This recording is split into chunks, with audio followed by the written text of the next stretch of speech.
وسلم وانعم على محمد وعلى آله وصحبه وأصحابه وأحبابه إلى يوم الدين واجعلنا معهم بفضلك يا اکرم الاکرمین۔ اللہ کریم کی مہربانی ہے، اس رب جلیل نے ہمیں اپنی عبادت اور بندگی کے لیے پسند فرمایا، اور اس کی عظیم انعامات میں سے جس انعام پر رب نے فخر کیا، ناز کیا، لقد من اللہ علی المؤمنین اذ بعث فیہم رسولا، محمد الرسول اللہ صلی اللہ علیہ وسلم رحمت للعالمین کو ہمارے لیے نبی رسول بنا کر مبعوث فرمایا۔ یہ عظیم رب کے احسان، انعام اور اکرام میں سے ہیں۔ ان انعامات اور اکرامات کا جو تقاضا ہے، ایک رب کے حقوق ہیں جو اعلیٰ درجے کی بندگی، اخلاص کی ضرورت ہے۔ اس کے بعد جس ہستی نے ہمیں اپنے مالک کے ساتھ جوڑایا، جس نے ہمیں پیغام پہنچایا کہ رب کیا چاہتا ہے میرے بندوں سے، اور جس نے ہمیں طریقہ سکھایا کہ رب کو کس طرح منوایا جائے، اور ہمارے اور اپنے معبود کے درمیان جو وسیلہ، ذریعہ محمد رسول اللہ صلی اللہ علیہ وسلم ہے، اس نے ہر قسم کی قربانیاں دے کے امت تک دین کو، شریعت کو، رسالت کو پہنچا دیا۔ اور اس کا حق یہ ہے کہ ہم نبی سے دل سے محبت کریں، اور حقوق النبی میں سب سے پہلا حق یہ اس پر ایمان لے آئے، اور ایمان لانے کے بعد نبی صلی اللہ علیہ وسلم کی محبت، احترام، تعظیم دل میں ہونی چاہیے۔ آپ کی عظمت کو سمجھنے کے لیے چند ایک آیات، احادیث آپ کے سامنے رکھوں گا، لیکن مسئلہ یہ ہے ہمارے اس دور میں مسلمان بھائی اللہ کو بھی مانتے ہیں، رسول کو بھی مانتے ہیں، مگر اللہ کی بندگی کرنے کے ساتھ بندوں کی بھی بندگی کرتے ہیں۔ رسول اللہ کی عظمت کو جاننے کے بعد رسول کی رسالت میں، شریعت میں لوگوں کے لیے دخل اندازی کے بھی دروازے کھولے ہوئے ہیں۔ لہٰذا ہمیں سمجھنا چاہیے کہ روئے زمین پر اللہ کے سب سے محبوب ترین اگر بندہ ہے تو محمد صلی اللہ علیہ وسلم ہے، اور وہ ہمارے لیے نمونہ ہے۔ لقد کان لکم فی رسول اللہ اسوۃ حسنہ۔ ہم اس سے بہتر بننے کی کوشش کرنا یہ ہماری حماقت ہے۔ جو کچھ آپ نے کیا ہے نیکیاں، اور جو کچھ کرنے کا حکم دیا ہے وہ ہم کریں، اور ہم آپ کی تعظیم میں بھی حد سے آگے نہ گزریں۔ لا تطرونی کما ادرتت النصارى عیسی ابن مریم۔ تم میرے امتی ہو کہ میری شان میں، عظمت میں حد سے زیادہ غلو نہیں کرنا، آگے نہیں بڑھنا، میری شان اللہ کے درجے پر نہیں پہنچانا، جیسے کہ عیسائیوں نے حضرت عیسیٰ کو اللہ کا بیٹا اور شریک بنا دیا۔ رب نے نبی کے زمانے یہ اقرار کروا دیا، قل انما انا بشر مثلکم یوحی الی۔ ہاں، میں ہوں تو بشر، مگر فرق آسمان زمین کا ہے، میرا تعلق آسمان والے کے ساتھ ہے۔ یوحی الی، مجھ پر اللہ کا وحی ہوتا ہے، جبریل امین نازل ہوتا ہے، کلام اللہ میرے سینے پہ اتار دیا ہے، تو یوں تو میں بشر ہوں، مگر نور من نور اللہ، یعنی علم الہی کے اعتبار سے، شریعت نبوی کے اعتبار سے کلام اللہ اللہ کا نور ہے، اس نور کو آپ پر نازل فرما دیا ہے، تبھی تو آپ نور شریعت، نور ہدایت ٹھہرے ہیں، ورنہ تو آپ بشر ہیں۔ نبی علیہ السلام سے یہ بھی اقرار کروایا کہ ہم سابقہ قوموں کے بہت سارے واقعات نبی کی زبانی اعلان کروا دیا، بتلا دیا، جبکہ توریت انجیل میں ان کا کوئی ذکر بھی نہیں، اور آنے والے زمانوں کے بہت سارے حادثات، واقعات غیبی علوم کا بتایا جاتا ہے۔ تو آپ یہ نہ سمجھے کہ اللہ کے نبی بھی غیب دان ہیں۔ غیب وہ ہوتا ہے جو اللہ کے سوا کسی کو ہی معلوم نہ ہو، وہ غیب ہے، صرف اللہ کے علم میں ہو۔ قیامت کب بپا ہوگی صرف اللہ کو پتہ ہے، کسی فرشتے، نبی، رسول کسی کو نہیں پتہ، جبرائیل امین کو بھی پتہ نہیں۔ وہ حدیث جبرائیل جس کے آخر میں قیامت الساعہ، اللہ کے نبی قیامت کے بارے میں بتائیے، انسانی شکل میں جبرائیل آئے ہوئے تھے۔ اللہ کے نبی نے فرمایا مل مسئول عنہ بعالم من السائل، آپ سے زیادہ میں نہیں جانتا ہوں۔ پھر جبرائیل امین نے فرمایا پھر علمنی عن اخبرنی عن اماراتها، قیامت کی نشانیاں بتائیں، تو آپ نے وہ نشانیاں بتائیں۔ تو قیامت کب بپا ہوگی نبی کو بھی معلوم نہیں۔ جب ایک چیز اللہ فرشتوں میں اعلان کر دے وہ غیب نہیں ہے، وہ چیز جب جبرائیل امین کو وحی کے ذریعے بتا دے وہ غیب نہیں، فرشتوں میں آ گئے۔ جبرائیل امین کے بعد محمد صلی اللہ علیہ وسلم کو بتا دیا تو محمد نے امت کو بھی بتا دیا، تو ہم اس علم الہی وحی کے ذریعے ہم خبردار ہوئے، تو ہم غیب دان نہیں ہیں۔ نبی نے بتایا قرب قیامت یہ ساری علامتیں ہوں گی۔ یتکلم الرجل بشراک نعلہ، جوتے کے تسمے سے بات کریں گے، بفخذہ، ران سے بات کریں گے، اور وہ آج ہم نے دیکھا، ہمیں پہلے سے یقین تھا یہ ہو کے رہے گا، کیا ہم غیبدان ہو گئے؟ نہیں، نبی نے بتایا تو ہمیں پتہ چلا۔ یاجوج ماجوج نکلے گا ہمیں یقین ہے، دجال نے آنا ہے ہمیں یقین ہے، اس کا معنی یہ نہیں کہ ہم غیبدان ہوئے۔ نبی صلی اللہ علیہ وسلم کو اس شبہ سے پاک رکھنے کے لیے رب نے اعلان کروا دیا قل لا يعلم من فی السماوات ومن فی الارض، میرے نبی آپ اعلان کر دو جو کچھ آسمانوں میں اللہ نے چھپا کے رکھا ہے، زمین میں چھپا کے رہا ہے، کوئی بھی نہیں جانتا سوائے الا اللہ، سوائے اللہ رب العالمین کے۔ تو نبی کو نبی جانو، مگر نبی کے اندر اللہ کے صفات داخل کرنے کی کوشش نہیں کرو۔ وہ رب العالمین حی قیوم ہے،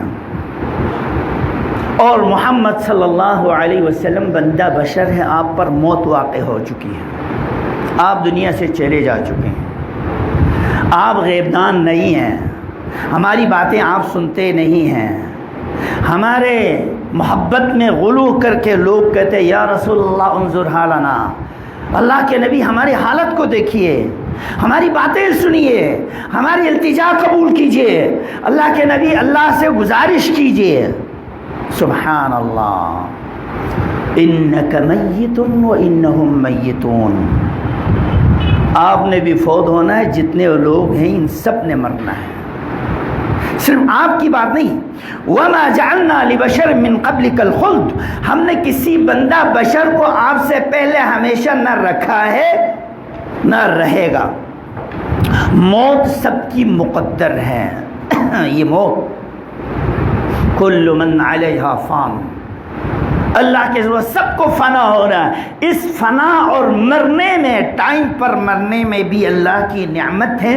فَبِأَيِّ آلَاءِ رَبِّكُمَا تُكَذِّبَانِ، یہ بھی اللہ کی نعمت ہے۔ کیسی نعمت ہے؟ جاؤ، جس کی عمر 90 سے اوپر ہو، 100 سے اوپر ہو، مرنا چاہ رہے ہیں لیکن مر نہیں رہے ہیں، پریشان ہیں، اللہ خیر برکت والی موت آ جائے۔ ہمارے جو بزرگ مائیں بہنیں زندہ ہیں، صحت کے ساتھ رکھیں، اللہ راحت کے ساتھ ان کو اٹھائیں ایمان کی حالت میں۔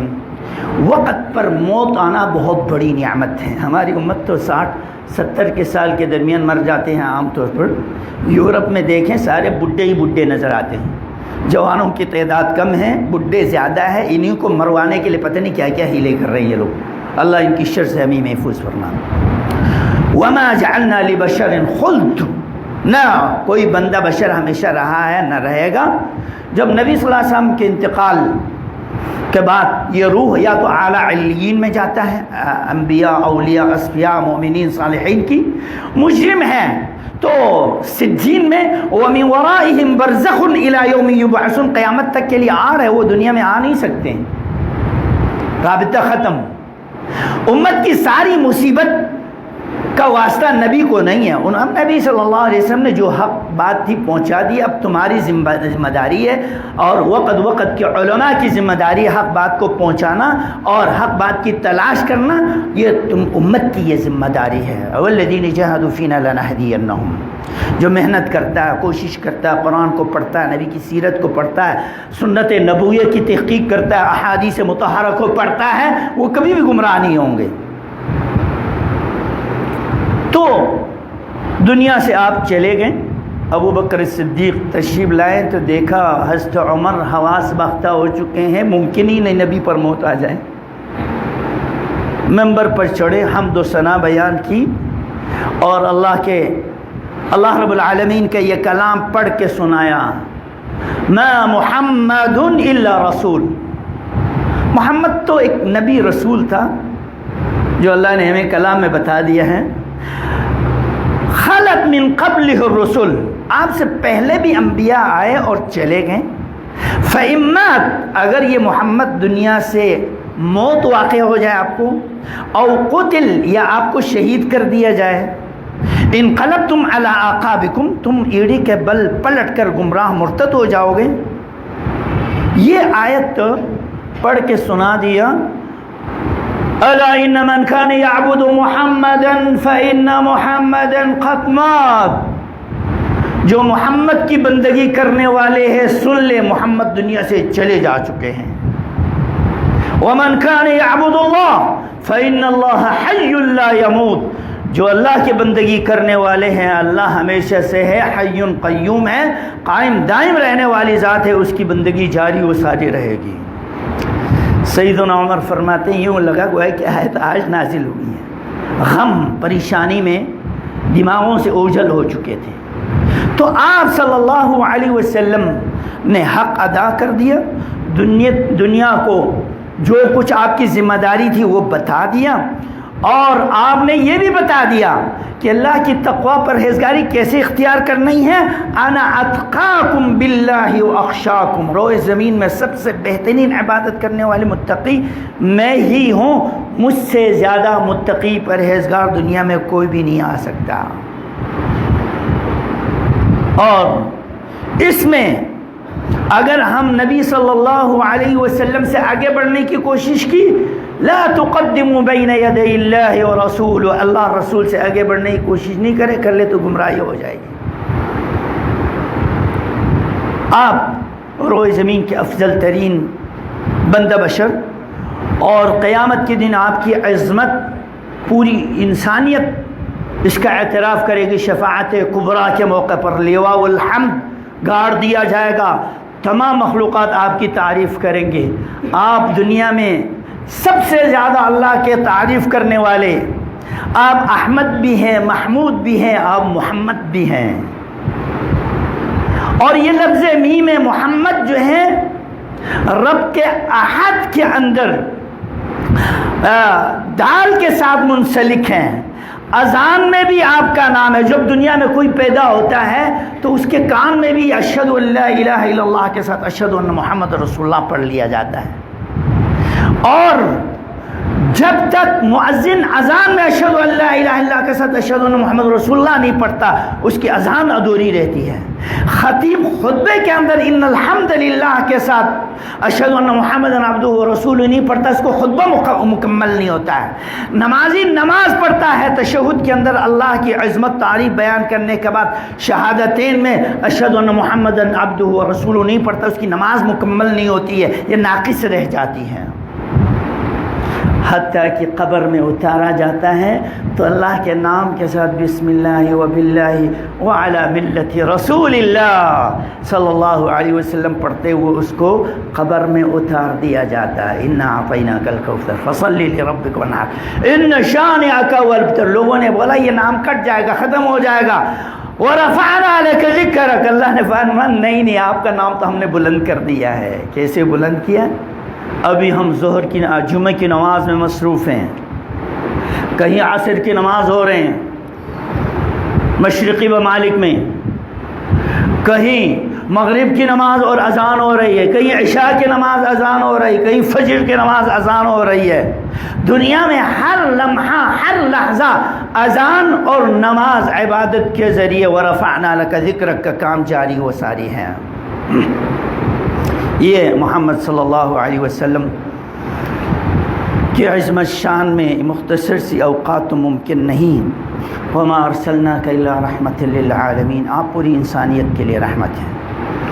اس رحمت کو کیسے ہم حاصل کریں؟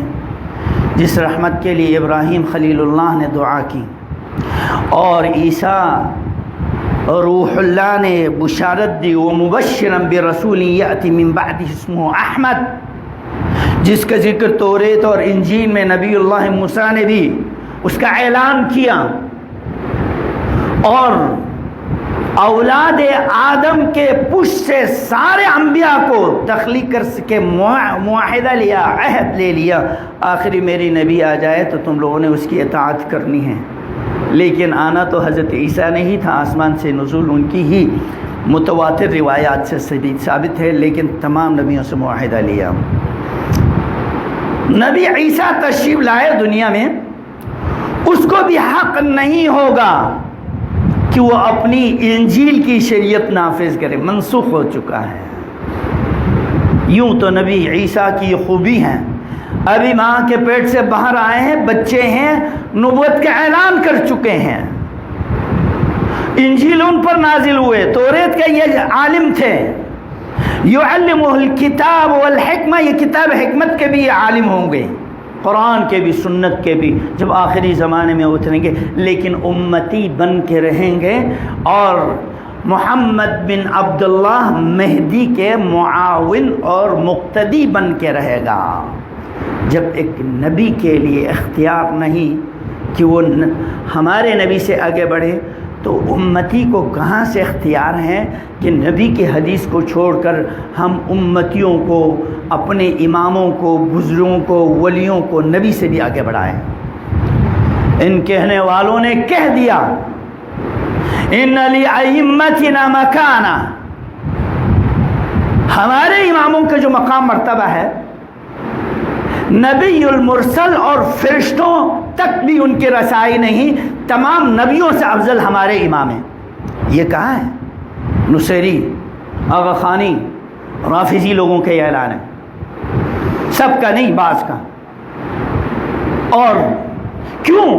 کہتے انبیاء آئیں اور وہ دنیا میں انقلاب برپا نہیں کر سکیں، آخری زمانے میں امام مہدی آئیں گے اور وہ پوری دنیا پر انقلاب برپا کرے گا، لہٰذا وہ افضل ہے۔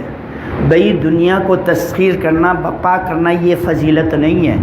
اگر یہ فضیلت ہوتی تو سب سے زیادہ بڑی حکومت حضرت سلیمان علیہ السلام کو ملی، وہ افضل الخلق، افضل البشر، افضل الرسل نہیں ہے۔ اور دنیا میں انقلاب باقی شیطانی قانونوں پر، ظلم استبداد پر ہٹلر نے اور برطانیہ نے، اب روس نے، امریکہ نے کتنی فسادات اور اپنی حکومتیں برپا کی، انقلابات دے آئے بقول ان کے۔ یہ کوئی خوبی نہیں ہے دنیا میں لوگوں کو مسلمان بنانا، ایک داعی مبلغ۔ اگر یہ دنیا میں سب کو مسلمان بنانا نبیوں کی ذمہ داری ہوتی تو سارے نبی اپنے دور میں سب لوگوں پر غالب آ جاتا ہے، سب کو مسلمان بنا دیتے ہیں۔ نبی کی ذمہ داری حق بات کو پہنچانا ہے، لوگوں پر جبر نہیں کرنا ہے، چاہے وہ اسلام ایمان قبول کریں چاہے نہیں کریں۔ ہمارے اوپر حقوق یہ ہیں کہ اللہ کے نبی نے جو ہمیں عقیدہ بتایا ہے اللہ کے بارے میں، اس عقیدے کو جیسے نبی سے صحیح احادیث اور صریح آیت قرآنی کے مطابق اللہ کے عظمت، شان، صفات، تقدس کو ہم مانیں۔ اور دوسرا حق یہ ہے کہ صلو کما رأیتمونی اصلی، عبادت اس طرح کرے جیسے رسول اللہ صلی اللہ علیہ وسلم نے عبادت کری ہے۔ جو ثابت محمد الرسول اللہ کا مہر نبوت لگ چکی ہے، وہ عمل قابل قبول ہے۔ جس عمل پر محمد الرسول اللہ کا مہر نبوت نہیں لگی وہ عمل 2 نمبر کی ہے، وہ بجائے خیر برکت کے اس کے لیے مصیبت اور بدعت بنے گی۔ بدعتیوں کے لیے قیامت کے دن اللہ کے نبی سفارش بھی نہیں کریں گے اور حوض کوثر سے پانی بھی نہیں پلائیں گے۔ لہذا عمل ثابت ہو، وہ ثابت عمل خالص لوجہ اللہ ہو، اور وہ عمل کرنے کا اقتداء محمد الرسول اللہ کی اقتداء کرے۔ ہاں، نبی صلی اللہ علیہ وسلم کی فرامین تک پہنچنے کے لیے کوئی قتیبہ بن سعید سے، پھر مالک سے، پھر نافع سے، پھر ابن عمر سے، پھر رسول اللہ سے، رسول اللہ نے جبریل سے، جبریل کو اللہ نے بتا دیا، تو یہ نیچے کے جتنے اسانید ہے، ائمہ ہے، بزرگ ہے، محدثین ہے، فقہا ہے، یہ سب ہمارے رہبر رہنما ہیں، لیکن دلیل برہان جو نبی نے کیا وہیں تک جانا ہے۔ اس راستے کو چھوڑ کر ہم کسی اور کو اپنا رہبر رہنما ٹھہرائیں تو پھر یہیں سے نبوت کے راستے کھلتے ہیں اور پھر شریعت کے اندر دخل اندازی ہو جاتی ہیں، انکار نبوت لازم آتی ہیں۔ ہمارا یہ عقیدہ ہونا چاہیے نبی صلی اللہ علیہ وسلم کے بارے میں کہ جس طرح اللہ اپنی الوہیت میں یکتا ہے، محمد اپنی رسالت میں یکتا ہے، کوئی نبی ولی اس میں شریک نہیں ہے، اور اللہ اپنی عبادت میں اس کے لیے یکتا ہے۔ ہمیں اطاعت کے لیے محمد الرسول اللہ کو یکتا سمجھنی چاہیے۔ ہم کلمہ نبی کا پڑھیں، اطاعت کسی کی کریں۔ اللہ کی صفات عظمت تمام مخلوقات سے بالاتر ہے، لا شریک لا شبیہ ہے، اور جو صفات جمیلہ ہے مخلوقات میں سب سے زیادہ بہترین صفات کے لائق محمد الرسول اللہ صلی اللہ علیہ وسلم ہے۔ لہٰذا ہر وہ بات جو زبان نبوت سے نکلے اس کی تصدیق کرنی ہے، اس کی اطاعت کرنی ہے، اور آپ کا دفاع کرنا ہے۔ کوئی آپ پر جھوٹ بولے دفاع کرنا ہے، آپ پر تہمت لگائے دفاع کرنا ہے، آپ کی شان میں تنقیص کرے اس کے خلاف آواز اٹھانی ہے، اور آپ پر ایمان لانے والے سر فہرست آل بیت رسول کے خلاف کوئی گستاخی کرے، ناصبی، خارجی، کوئی بھی انسان آل بیت رسول کی شان میں اور اصحاب رسول کے شان میں گستاخی کریں، ان کا دفاع کرنا ہے۔ یہ محمد الرسول اللہ سے محبت کا تقاضا ہے۔ آپ کی شان عظمت بیان کرنے کے ساتھ کثرت سے بالخصوص جمعہ کے دن صلاۃ اور سلام پڑھیں۔ آپ کے نام نامی اسم گرامی آ جائے تو صلی اللہ علیہ وسلم پڑھیں۔ آپ کی مسجد سے محبت کریں، آپ کے شہر سے محبت کریں، احد پہاڑ سے محبت کریں، اس لیے احد پہاڑ آپ سے محبت کرتے ہیں، اور حسن و حسین علی مرتضیٰ آپ سے محبت کرتے تھے، آپ ان سے محبت کرتے تھے۔ ابو بکر صدیق، عمر فاروق، عثمان غنی، یہ سارے نبی کے شہدائی ہیں، ان سے اس لیے ہم محبت کرتے ہیں، نبی ان سے محبت کرتے ہیں۔ آج بھی کوئی نادان، کوئی بدعتی ہی کیوں نہ ہو، بدعتی ہی کیوں نہ ہو، وہ پتہ نہیں ہے کہ یہ بدعت ہے، سنت، بیچاروں کو پتہ ہی نہیں، لیکن اس کے دل میں اللہ رسول کی محبت ہے، تو ہمیں احترام کر لینی چاہیے۔ کیوں؟